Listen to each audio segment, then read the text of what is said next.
Well, she's one of our favorite cookbook authors, and this morning Janet Ballsball is back in the kitchen with us. It's always great to see you. Thank you. To show us how to make hamburger soup. And trust us, it smells so good in here, and when you taste it, everyone's going to be asking for seconds. And so, Janet, what made you come up with this idea, hamburger soup? Well, with Chris's forecasts recently, you know, it's just been all dreary and cold. I just thought I need something hot, something that'll stick to your ribs. So I came up with this recipe. I love those hearty soups. And so if you're going to make it out this morning, what do you start with? I started with 1 pound of hamburger, which actually is, I use ground chuck, and then I added carrots and celery, 2 carrots, 1 stalk of celery, 1 medium diced onion, a clove of garlic. That's all ready to go now. So do you brown the meat before you add in the carrots and onions? Generally, I do it all together. Okay, that's pretty But quick. I did coming in here this morning, I'd already browned it, save some time. Okay, any seasonings you throw in there when you're cooking Just salt and pepper in here at this time. Simple so far. Okay, what do you do next?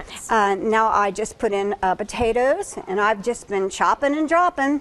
Chopping and dropping. Chopping and dropping. The recipes I like. Overboard. We'll just do it that way.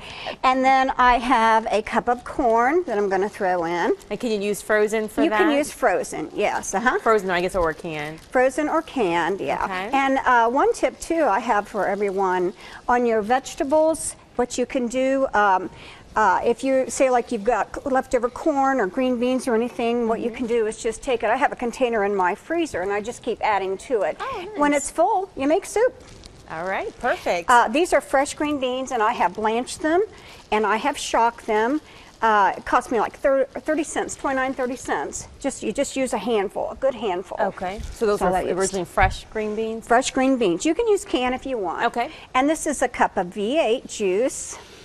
Love V8 juice. Ooh, listen. Now, can people use a tomato sauce or anything else if that's what they have? Or, okay. Yes, so you add the tomato sauce, and then what else do you do? I have a can of tomatoes, and I've used the Hunt's tomatoes here. Okay. It's just plain old diced tomatoes is all I have. All right. And then for my spices, I've got my basil.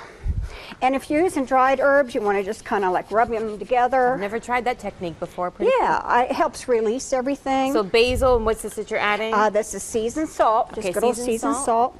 And then I also have, I'm sorry, this was the basil. I already threw in the parsley. Okay, so basil, parsley, and then seasoned salt. So you just add that in there, and then pretty much stir it in there with a little bit of broth. And then use 1 quart. Let it cook for about how long? Let it cook for 20 minutes. All right, and then you'll have your potatoes all done. Hamburger soup. And then I do have a secret ingredient. What is that? And that is a ½ teaspoon of your Worcestershire sauce. I feel like that's always, I put that in a little bit of everything. It always makes it taste good. All right, thank you so much for coming in, Janet. Thank you. And to find this recipe, you can go to fox45now.com.